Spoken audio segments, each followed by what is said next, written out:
Everyone, so just adding a quick message here because there's so much information out there now, and there's so many people on Instagram shouting about different things, and it's become very popular now to just really talk about calories, and you got to cut your calories. It doesn't matter what macros you have, what fats or carbs, get your calories low, calories in, calories out, all this information, right?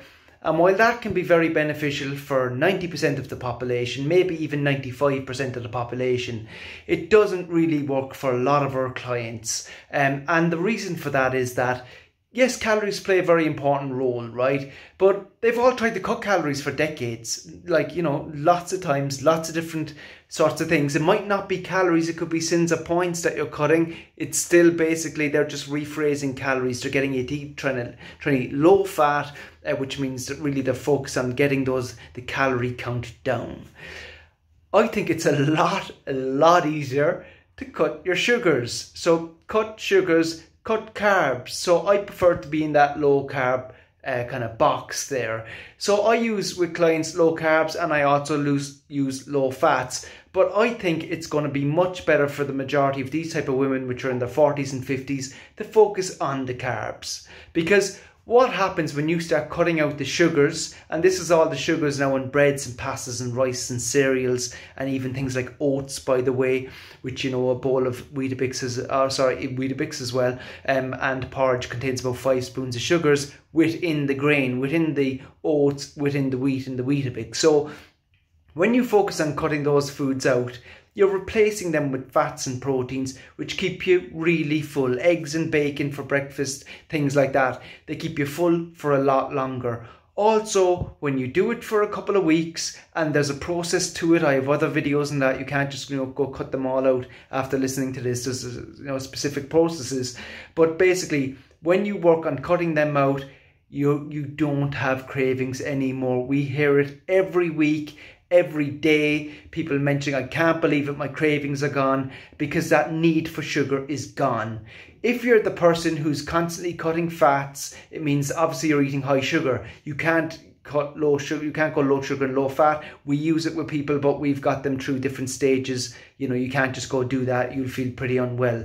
So basically, if normally when you're cutting your fats, you increase sugars quite a bit for energy, and it's why certain slimming groups like Slimming World and stuff, unlimited pasta, which is just bowls of sugar basically. So like when people are going low calorie and they're eating tons of rice, there's rice is 70% sugar, so you're going really high sugar. Bowl of rice has more sugar than 2 cans of Coke there. So you naturally go high sugar when you go low fat.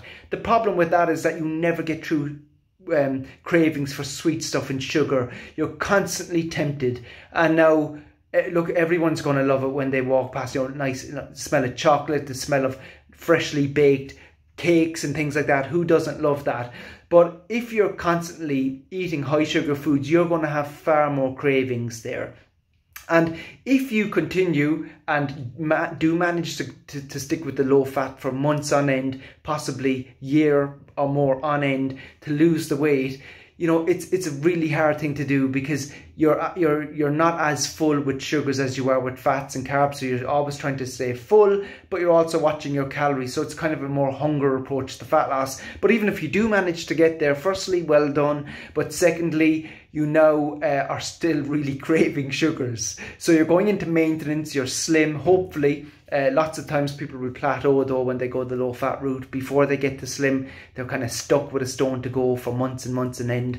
But say you do manage to get there, you'll still have the sugar cravings. You'll still be, trying to keep full on breads and pastas and rice and these things. It's a much more difficult way to live actually, and to eat long term. So that's why I would prefer to not just throw out and say, cut your calories, that's all that matters.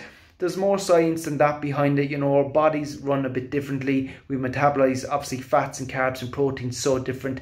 It's much better to see them as different, and not just categorize them as calories. So therefore it's all one thing, it's calories. It's much better to look at them fats, proteins and carbs, and then act accordingly based on that information. So look, hopefully, I know this is kind of top line stuff, it's not going very deep into it, but I just want to bring that awareness there. Hopefully that helps some of you discover why you've been struggling, maybe why you constantly are craving sweet things, you know, even when you're in maintenance and after losing the weight. So hopefully that helps.